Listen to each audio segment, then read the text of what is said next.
श्रीमद्भगवद्गीता अध्याय 7 श्लोक नंबर 27 पान नंबर 293 293 इच्छा द्वेष समोत्थेन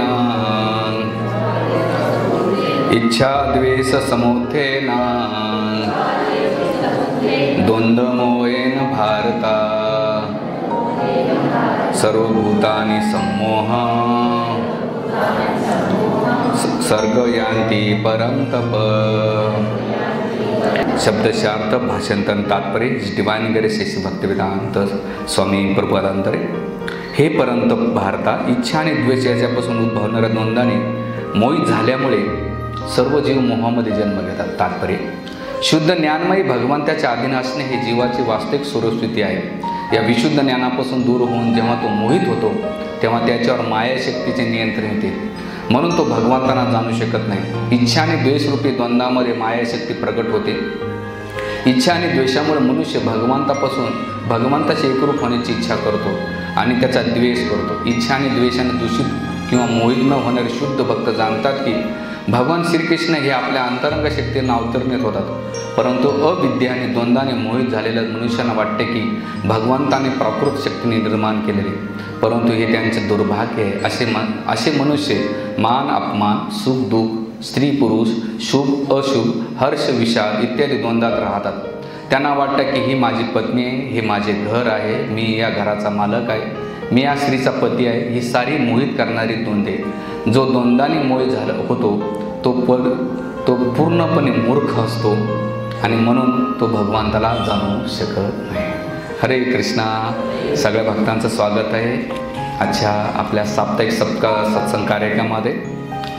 भगवान अर्जुन प्रश्न विचारतो की भगवंता, आम्ही तुमच्यासोबत होतो आणि तुमच्यासोबत असताना आम्हाला या भौतिक संसारामध्ये पाठवण्याचं कारण काय?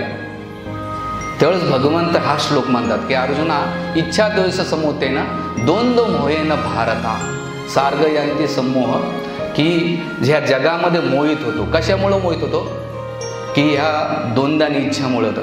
जसं तर का बरं भगवंतापासून आपण विभक्त झालो, वैकुंठ धामात होतो।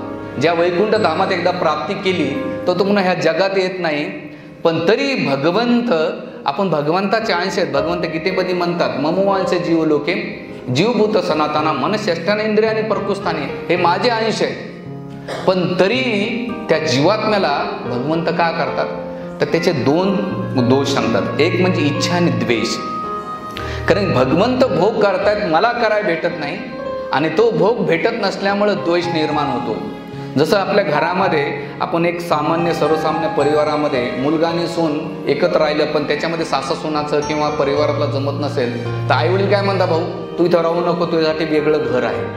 तर तिथं का बरं होते त्यांचे भांडणं? त्या भांडण होण्याच्या मागचे दोन कारण, एक तर इच्छा, कारण त्यांची इच्छा दाबल्या जातात आणि त्या इच्छामध्ये कोणी भंग आणला की द्वेष करतो, आणि मग द्वेष कसा करतो की मग आपण त्याच्यामध्ये फॉल्ट फायटिंग करतो, त्याच्यामध्ये द्वेष काढण्याचा प्रयत्न करतो।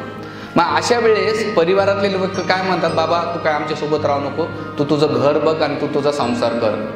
त्याच प्रकारे आध्यात्मिक संसारामध्ये आपण सगळे जीवात्मा होतो, भगवंतासोबत होतो, लीला करीत होतो, आनंद घन भगवंताचं सान्निध्य होतं भगवंताचं आपल्यासोबत, आपल्याला त्यांच्यासोबत। पण भगवंतासोबत आपण इच्छा आणि द्वेष केला, आणि द्वेष केल्यामुळे या भौतिक संसारात पडल्यानंतर त्या मोहात पडतो। आणि मोह काय? 60-70 वर्षाचा मोह असतो। ही माझी बायको, हा माझा नवरा आहे, परिवार आहे। पण जन्माच्या पहिले तुमचे संबंध नाहीत, 60-70 वर्षानंतर हे परिवारातले आपण जे कृत्रिम संबंध स्थापित करतो, आणि 60-70 वर्षानंतर मृत्यू झाल्यानंतर आई वडील कुठं जातात, सासू सासरे, नणंद भावजा, देर, जे काही भाऊ बंधू, मुलं बाळं मृत्यू पावल्यानंतर ते कुठं विखरून जातात त्याची गॅरंटी नाही आहे। मग तुम्ही किती रडा, किती आपटा, त्यांची पुन्हा भेट होत नाही। जसं उदाहरण दिलं जात आहे, नदीच्या पाण्यामध्ये एकदा लाकडं टाकले तर एकत्र राहतात, पण हवेचा झोका किंवा त्या लाट्याचा ओघ आला की ते सगळे लाकडं विखुरल्या जातात। त्याच प्रकारे आपण संसारामध्ये या 60-70 वर्षामध्ये एकत्र येतो आणि त्या आर्टिफिशियल संबंधामध्ये आपण म्हणतो की हे सगळे कायमस्वरूपी असणार आहेत। विचार करा, याच्या पहिले आपले कितीतरी लोक वारले, पण त्यांची भेट होणार आहे का? आपण वारल्यानंतर त्यांच्याशी भेट होणार आहे का?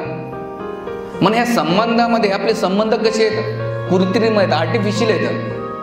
म्हणून शाश्वत संबंध स्थापित करायचे असेल तर ह्या जगामधले हे संबंध आहेत ना, जोपर्यंत शरीर आहे तोपर्यंत तुमचे संबंध आहेत. एकदा शरीर नष्ट झाला की तुमचे संबंध ते कायमस्वरूपी 15 दिवसानंतर सगळे विसरून जातात.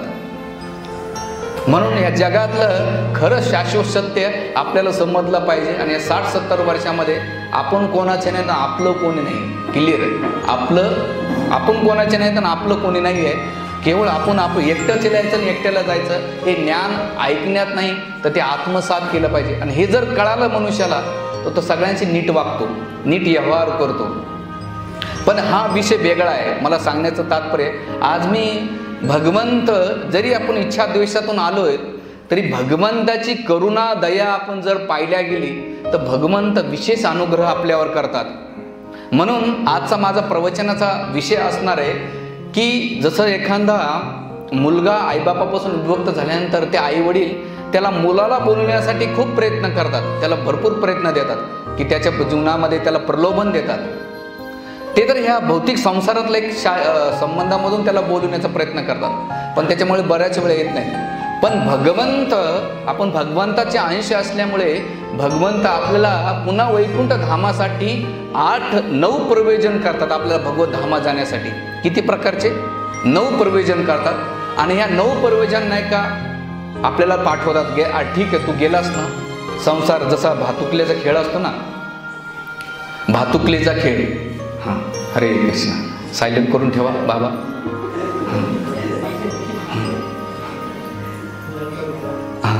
तर थोडंसं डिस्टर्ब होऊन जाते. तर भौतिक संसारामध्ये आपला काय विषय चालू होता? हां, भातुकलीचा खेळ असतो. जेव्हा ती मुलगी खेळ खेळते, 2 घंटे 3 खेळते, जरी खेळ खेळला तर रिटर्न ती कुठे ती आई वडिलांकडे येते. त्याच प्रकारे आपण इच्छा न सोडून नाही तर आपल्याला भगवंताकडे एक दिवस जावं लागते. पण तरी भगवंत जेव्हा आपण जातोत ना तर भगवंत आपले साथ सोडत नाहीत.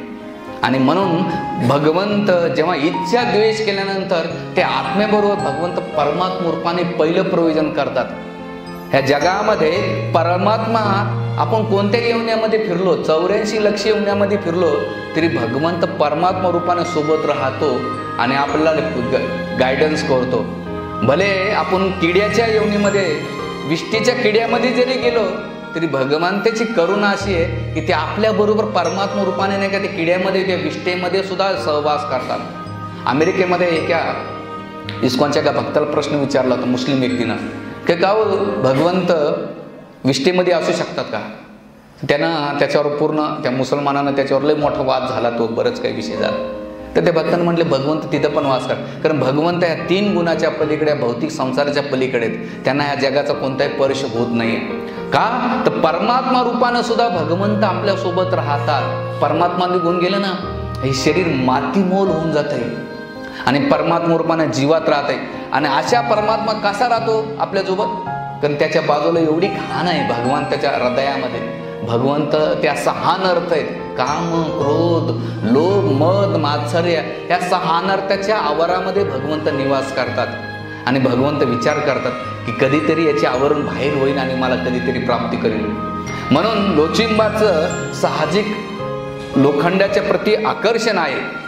पण एखाद्या लोखंडाला गंज लागला तर ते लोचिंबक आकर्षित होत नाही.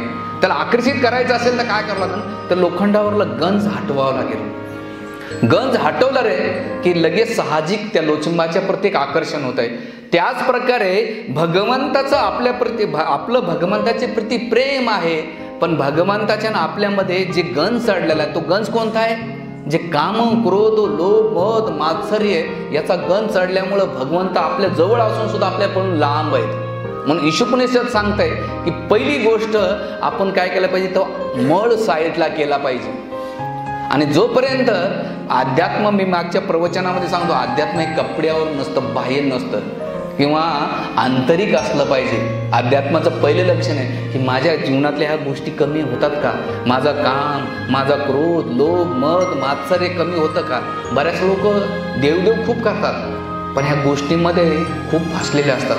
म्हणून इथं येऊन तेच करीत असाल तर इथून आपल्याला पुन्हा वापस जाण्याचे चान्सेस नाही आहेत. म्हणून भगवंत आध्यात्मिक स्वरूपामध्ये प्रत्येक येवणीमध्ये चैत्य रूपामध्ये भगवंत आपल्या सोबत राहतात। आणि जेव्हा भगवंत विचार करतात आता तरी माझं हे अनर्थ साफ करून कधीतरी माझ्याकडे येईल का, त्या आशेनं वाट बघतो। आणि भगवंत एवढे आपल्या जीवात्म्याच्या इच्छामध्ये इंटरफेअर करत नाही।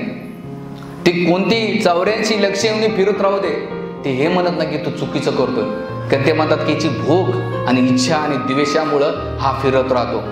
पण